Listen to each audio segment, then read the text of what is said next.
Bienvenidos and welcome back to Puro Pinche Gol, the place we discuss all things USMNT, la selección mexicana. My name is Adrian. Joining me once again, my co-host Tocayo, late this Sunday night after having your flight delayed. Adrian, what's up, man? Hey, what's up, dude? It was freaking 6 hours of in transit from Monterrey to Puebla. I'm now here in Puebla, but that wasn't the harshest thing to do or to digest today, if I should say.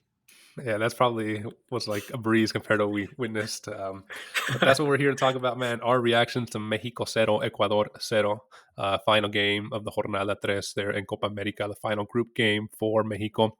And Mexico has been grouped 2 tournaments in a row, Qatar 2022, now Copa America 2024, 2 tournaments in a row. Mexico has not been able to get out of their group. This time, as we said before on PPG when we were doing our group preview, this was the most even group. But Venezuela went off with it, took it away, took 9 points, Jamaica 0 points, and ultimately came down to, the minimal difference of goal differential between Ecuador and Mexico sends Ecuador through. And based off the performance today, I mean, I think you'd agree Mexico was the better team for sure. Just a couple quick stats here. Mexico had 60% possession compared to 40%, almost double passes Ecuador did, 80% pass accuracy compared to 72% of Ecuador. But the real big thing that stands out to me, Adrian, 19 shots from Mexico, 9 shots for Ecuador, but they both had 3 shots on target. That just kind of goes to show the situation that is Mexican strikers at this time. Yeah, no, and to add to your point, to me, most of the that's a reflection of how frenetic, or I guess frenetic is the right word. Mexico was trying to score that goal, right? It wasn't necessarily like they had a specific plan to follow. It was more of a let's put numbers out there and let's see if a goal sticks around. Or we could draw a penalty, a Yeah. foul in the box or something. There were those shouts for penalty. There's a couple, but they would have all, in my opinion, at least, been unrightfully called penalties. They all got VAR'd. It was just like not unnatural positioning by the Yeah, Ecuadorian. And I there were mean, no grounds. yeah, there were no grounds, and Mexico wouldn't have. At least the way I'm thinking of it, like it would have masked a lot of Mexico's real issues had they had gone Yeah. through on a penalty like that. Hmm. But they didn't go through. The issues are there, unmasked. Let's start up with the lineup and kind of go through there. I guess Julio Gonzalez was back in the goal. That did not change throughout three games. Jorge Sanchez, Cesar Montes, Vasquez, Johan Vasquez, and Gerardo Orteaga were in the back four. That again did not change. Cesar Montes made was able to start after that injury in Venezuela. Orbelin Pineda, Luis Romo, and Luis Chavez were in the midfield, and up top Cesar El Chino Huerta kind of was a last minute change up top with Quiñones and santigimenez getting the nod again. So I guess the real big change here, Adrian, was Pineda starting and Chino Huerta kind of starting as well, right? Those were the big changes, and I think if we are to judge the entire match, or at least the minutes they were playing, they actually looked not too bad. I'm not gonna say they were like super outstanding or incredibly, or they made like a huge difference, but at least we saw Chino Huerta being more participative than Aurelian Antuna in the last 2 matches. It seems like Orbelin Pineda finally got to settle on that specific position, right? He normally plays more as a winger, not necessarily on that area, and Jimmy is technically forcing him to play on that end. And so it took him 2 matches to feel comfortable on that specific spot. But right out the bat, I mean, Mexico looked, as I said, frenetic and somewhat dangerous.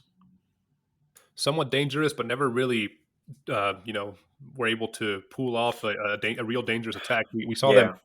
constantly have possession, like they did against Venezuela in the first half, and were dominant. And they didn't let Ecuador play their game. Ecuador, played a horrible game. They were literally the Yeah. whole 90 minutes just trying to hold off, which they did. Hmm. I think moisescaicedo was probably their only really good player on the field. But yeah, man, I mean, Mexico just couldn't get going, and it kind of just goes back to show you what this tournament has been. They scored 1 goal in 3 games. 1 goal. And it wasn't scored by their Yeah. forward. It wasn't scored by midfielder. It was scored by Gerardo Orteaga there against Jamaica. And yeah, I mean, what does that tell us about Mexico? And just in your thoughts, how big of a fracaso is this? This is a huge one, man. I think this is bigger than the one from Qatar 2022. And the reason why I say this is because we knew going to Qatar that there was a huge chance that Mexico couldn't make it through, right? And even you and I had this discussion during our Group B preview that we kind of sort of had maybe a small feeling that Mexico didn't have or could happen that they didn't make it out of the group stage, but we didn't think it was that big of a reality or possibility in this specific situation. But the reason why I say this is I guess a bigger failure is because we came from a from having the Ococa and boasting all these big changes and whatever, then cutting his process loose, not even after what, less than 10 games in, and then we bring Jimmy, they win World Cup, and it's a situation where like, well, everything is getting better, we're going through this generational change, like there's a lot of positivity around femexfut, Doña Fede, and all of them trying to put all these videos and make it seem like, hey, we're going in the right path. Turns out things are, if not the same, worse. And that's why I see it as a big failure, because Mexico didn't get anything out of this competition, right? We understand that they are already qualified due to being a host of the World Cup, and having competitive games in preparation for the World Cup is going to be significantly challenging for Mexico in the next couple of years, because most of the strong teams are going to be in their qualifying rounds for the World Cup. And so this was the only option, or the only chance you had to face yourself against very tough opposition. And Jimmy Lozano, Doña Fede essentially said, you know what, screw this. They made a really poor decision on the roster for this specific tournament, and just wasted any single potential of, vetting really young players, or getting them up to speed, or giving them experience, expose them at this level of the game, and start gearing towards a more competitive, or at least a more cohesive team for 2026. So if there's anything that Mexico learned nowadays, is just a reinforcement of where Mexico is football wise in the international stage. So, Adrian, you would have rather have them play youngsters and also get not eliminated, and then have that criticism of, oh, why did Jimmy play all these youngsters? He didn't take this tournament seriously, versus playing what ultimately is his best 11. I guess that, like we've discussed in the previous Yeah. videos, there's no one else at this time. So he brought the best of what he had. Minus, you could argue Jimmylozano could have been in here. You could argue that Guillermo Ochoa could have been in here, RJ9, etc. But at least what I understand from you, correct me if I'm wrong, is that you would have liked to use this as a chance to just see youngsters. So here's my thing is, I seriously dislike ambiguity, or just being in the middle. And so they keep on claiming that, hey, this is a generational change, and we're using this tournament to vet out other players, to test them out and see if we can find options outside of the regular pool of players that were normally called for these matches. But that wasn't even the case. Like, if you look at the entire roster, yes, they went down in age, but you have Emote Martinez, you have Jordi Cortizo, you have Alexis Vega, and you have all these players that, yes, they might not be above 30, but they're not 20, they're not 21, they're not 22. You have some cases like Marcelo Flores, but he didn't use Marcelo Flores for anything. You have Piojo Alvarado, who is, I guess, under 25, and he didn't play any minutes on Copa America. So why are you boasting, or going out and yelling to every single one that runs in front of you, saying like, hey, we're going through this and we're doing this generational change, but you really aren't? So what is the purpose, right? Like, no one, I think we all understand that we are too late to make this generational change for 2026. And I rather they say, hey, you know what, our goal is in 2026, even though it's the World Cup we're going to host. Our goal is 2030, and then prep for that 2030, and go through a plan where when you transition, the old guard into the new guard, with a very specific approach as to, hey, here are the positions that I can rejuvenate, or that I can do a new generation transition the most seamless way, and in that way get expose the youngsters to way more experience, better competition, and still have that mantle, that cover of experienced players who can guide them through that specific transition from you are now just an individual contributor. In the next 4 years, you're probably going to be one of the leaders of this group, right? Okay. Well, you might have a chance to see that, after the match, Tulio Davino was quoted in saying that el proyecto de Jaime Lozano sigue para 2026. At least maybe that's just him saying right now in front of the press to try to calm some fires. But Tulio Davino has come out and said that Jimmy Lozano is going to be remaining as Mexico coach going forward, that they believe in him, in the project. before the match or before the tournament started, we saw and criticized that Uruguay match where Mexico played nothing but youngsters, and we were hesitant to say that generational shift needs to be done in that manner. I think we were kind of wanting it to be a generational shift where you don't put 9 players out of the 11 to go out there into the fire. You kind of make it, a slower transition. But like you said, I mean, this tournament didn't even show that. We didn't get any new faces, even maybe 1 or 2 cameo appearances from these youngsters, like you said, Marcelo Flores, etc. It was really just people we've seen before that we've seen not have too much success for La Selección in the last couple of years. But continuing on, I want to bring up a big talking point that's obviously going to be on everyone's mind here. Santiago Jiménez ultimately went scoreless all tournaments played. I mean, started all 3 matches, and not just him. Julian Quiñones, Uriel Antuna, Chino Huerta, whoever you want to pick out that was playing kind of that a forward offensive role. Mexico scored 1 goal this tournament, and it was scored by a left back. What does that say about this starting forward line for Mexico? Bro, we've been setting this alarm for a while now, man. If you check our episodes, if you go back, I even think we have we made one specifically for Mexico's striker crisis, right? And this is just an addition to that specific crisis. Mexico doesn't have a lot of strikers, and the ones that are here aren't necessarily lethal wherever in any part of the freaking last third of the pitch. I mean, if it wasn't obvious to you on this tournament, I think there's no doubt now that Mexico is going through a severe drought of goals, and I personally think it's because of a lack of solid strategy or not having the correct players for that specific game style that you want to implement. It's difficult to digest because yes, we have Santigimenez, who is a top scorer in Eredivisie, but you also have to look into, well, on the second half of the season, he went from a very high to somewhat of a kind of a slow end of a season, right? And then if you look at Chino Huerta, if you look at with the exception of Uriel Antuna on this last tournament where he was ligamx top scorer, but if you look at the overall of their career, they're not necessarily players who are known for scoring a mass of goals, right? So on top of that is Mexico is a team that has a very wet gunpowder, and there isn't an apparent solution for this problem.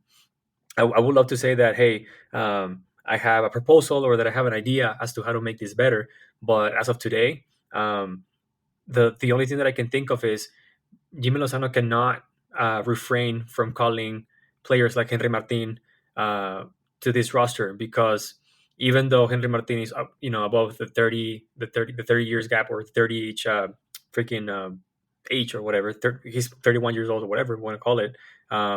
He continues to be a very frequent scorer in Liga MX, and he kind of sort of fits the style that we want to implement. So scored today against Tigres in the Campeón de Campeones Cup. Exactly. So again, I think this is a combination of course, unfortunately, a slow end of a season of some of these forward players, and then on top of that, a unfortunate or poor timing on doing that baton change or baton pass between the younger forwards and the most experienced ones. Yeah, I think I read somewhere before this episode, before we were recording this, that it's about to be a year since Santiago Jiménez has scored for Mexico. I don't know how true that is. It seems true. I was going to fact check that after this episode. The last time he scored was against Panama. Was it the Gold Cup? Yes, sir. Okay, so it has been pretty much a year, basically. Yes. Yeah, makes sense. We made a video a couple months back when Julian Quiñones officially, became Mexican and made that announcement that he's going to play for eltri here. And we were ecstatic in that video. We were eager to see him play. We're calling him the X factor that Mexico needed. Are you done with Julian Quiñones after this tournament? Oh man, that's a. So here's the thing. I think this, unfortunately, just like Santigimenez, Quiñones is getting harmed by the way Jimmylozano wants to play, because even though he can perform as a winger, it isn't the best position for him, right? So that's one thing.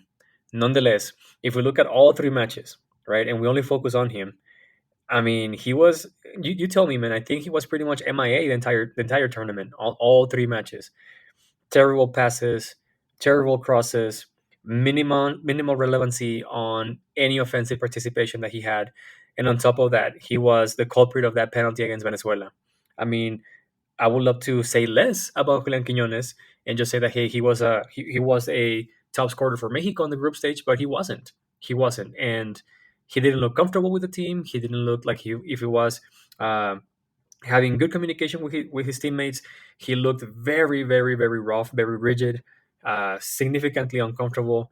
And again, I said it on our last reaction video. I'm going to say it again. I have the feeling that Julian Quiñones was playing with a Tigres shirt underneath the Mexico one because, man, this brought back memories of Julian Quiñones at Tigres where he was significantly criticized for the same exact things.